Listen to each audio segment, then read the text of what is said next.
بسم الله الرحمن الرحيم. طبعا الاخوان اصحاب الموتور هوم اللي طبعا القداح ما يشتغل، بعض العيوب ما تشتغل. الطريقة سهلة جدا. طبعا نفك هذا، نفك هذا طال عمرك، ونبدأ بالاسلاك.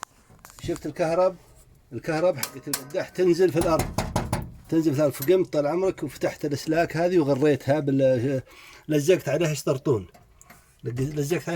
كل واحد اللي فيه تهريب، واصبحت الثلاثة كلها تشتغل بفضل من الله، إذا كانت أول ما يشتغل إلا واحد. الحين الحمد لله بعد ما سويت القداح هذا لفيت على الأسلاك صار 100%، الحمد لله رب العالمين، صارت شغالة 100% الحمد لله.